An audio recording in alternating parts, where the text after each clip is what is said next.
repotting, changing soil for your plants, or using moss poles for your climbers like Monstera, Philodendron, or Pothos. These are essential practices in gardening that can greatly benefit the health and growth of your plants. So, whether you have house plants, outdoor plants, or climbers, these techniques can help in providing the necessary nutrients, support, and space for your green friends to thrive. In today's video, I'm going to be showing you how to repot your pothos as well as how to use moss poles to give them kind of support they want from you. So stay tuned and welcome back. So this is my pothos plant which has been in the same container for over more than a year, and the soil has become compacted over time, and meaning there is less air circulation in the soil. So I have decided to change the soil as well as I'm going to be changing the container. Here I'm taking an inch larger container than the previous one with good drainage. So make sure whenever you want to repot your plant, look for an inch or 2 inches larger than the previous container with good drainage system. So the good news about pothos is that they are not at all fuzzy plants and they can be adaptive to any type of soil media you provide them. Make sure that it has to be a well draining. So to make it happen, I am here using coco coir, perlite, and a good compost. That's it.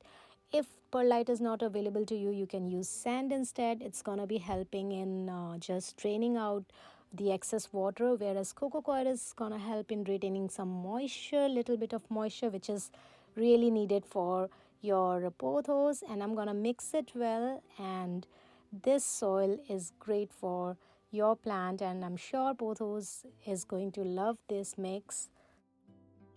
Now let's begin the process of repotting. I am going to just tap on the bottom of the planter so that all the roots will loosen up slightly, and it will help the plant to come out easily from the planter. And now as you can see here, my plant's roots are almost spiraling around, and I see some spots, some built up. It may be some salt built up. The good thing is that the rest of the root system looks pretty healthy, and it's, I think, the impact of the compacted soil that the roots are not being able to penetrate through the planter, which is kind of upsetting me and not at all good for the plant also, because I think it limits the plant ability to take up water, nutrients, and especially oxygen from the soil. And as a result, you would see probably less growth in your plant, and again, which can, I think, lead the plant or can make your plant more susceptible to diseases and pests. So what I'm going to do now is I'm going to loosen up the soil slightly, gently. I don't want to harm the root system as well, and I want to take out all the remaining soil from the roots, and I'm gonna rinse off the root system so that if there is any accumulated dirt, debris, or any old potting mix clinging to the roots, will wash away, go away. And it will also allow me to inspect the roots for any signs of diseases or pest, which in this case I don't see any. But let's make sure, double check, because I just want the plant to be in a clean and healthy environment. So now I'm taking a bowl and gonna fill it with water. Here I'm using filtered water. If possible, you can use rainwater or distilled water, or now normal tap water will be fine. And now I'm gently swishing the plant in the water so that all the debris or old dirt attached to the plant roots will wash away, and it's going to promote the better aeration of the root system. So once when we wash the roots like this, it allows the air to penetrate the root ball, and which is going to promote a healthy root development and gonna prevent the root rot. And I enjoy the whole process. It feels like giving shower to your baby. These plants are actually our babies, and now I'm just gonna gently wipe off all the excess water which has been sticking around the plant root. And now this is the time to inspect the root system of your plant, and now I'm just checking around all the roots. If I see anything wrong, I'm gonna just trim it away. But Fortunately, there is nothing wrong. The roots look pretty healthy and good. And now let's begin the repotting process. I'm taking a pot with a good drainage and I'm gonna pre-moisten the soil little bit because I believe that pre-soaking the soil helps the roots to penetrate and establish themselves in the new container. It also allows the soil to absorb water thoroughly, which helps in removing any air pocket which might be there in your soil. And I believe it helps your plant to deal with the transplant shock once we change the plant from one pot to another. They kind of stress out, and this process helps the plant to come out of this stress. Now I'm just adding some soil in the bottom of the planter. Time to put the plant in the new planter in its new home, and I'm going to backfill the planter with the soil. Just gently gonna tap around and making sure that the soil is evenly distributed all around. And now in the next section, I'm going to be talking about how, when, and why to use a moss pool. So the answer is really simple. All these climbing plants like pothos, philodendron, or monstera, they have aerial roots. So with the help of these aerial roots, they try to attach themselves to the other tree trunk in their natural habitat or natural environment. So, what happens when we keep all these plants indoors and we use a moss pole? This mimics as a tree trunk and allows all the climbers or the aerial roots to grow upwards in a natural and healthy way. Now it's time for moss pole. I have ordered it from Amazon. It came with 4 moss sticks and a twist tie. These moss poles are made of cocoa fiber, coconut fiber. It's very environment friendly, and there is a wooden stick in the bottom which makes it easy to insert into the soil.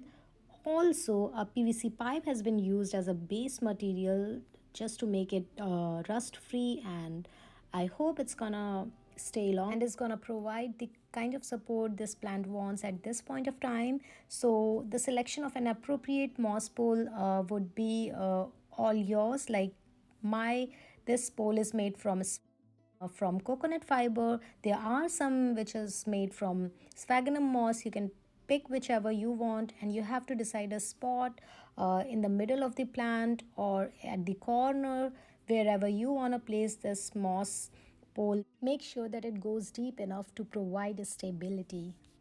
And now I'm just going to check that it's not moving here and there. It is stabilized. So now I'm going to just wrap all the roots, all the vines and stems around the this moss pole with the help of a twist tie. You can use any jute rope or clippers to tie all these stems and vines around the moss pole, and do it gently and nicely. Avoid pulling the plant too tightly against the pole as it needs some freedom for natural movement and expansion. So I would suggest do it nicely. It should not be suffocating for your plant. And also, once this process is done, you should always try to inspect the plant's growth and the attachments to the moss pole. Make adjustment as needed to ensure that it's not causing any harm to your plant. And I'm trying to tie all these vines around the pole, so it's gonna take some time, but I'm sure my plant is going to grow well and it's looking beautiful. And also, this pole helps to retain moisture because when we make it slightly moist, so it is going to retain the moisture for a long period of time, which is going to provide a suitable environment for these pothos plants root to anchor onto and absorb water, nutrients from the pole. And I think it's also a support system that is going to help the plants grow upward and adds a decorative element as well to the indoors and outdoor gardens. I personally love it. Some people don't like moss poles, but I love it. I really like it. The vertical growing look of the plant appeals me a lot. And also sometimes if you have like heavier or larger plants, then you may need to add some additional stakes or support structure around the moss pole to provide extra stability. And this one moss pole is enough for my this plant size.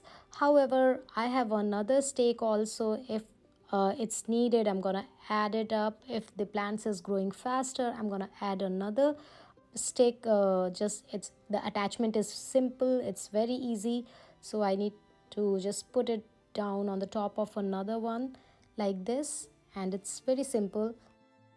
Now my pothos plant is ready with its new look. If you really liked it, tell me in the comment section. Now it's time to water the plant. I'm gonna water it thoroughly, and I'm gonna moisten the moss stick also, so that it's gonna get the roots are gonna get the moisture, enough moisture, and gonna grow faster, I hope.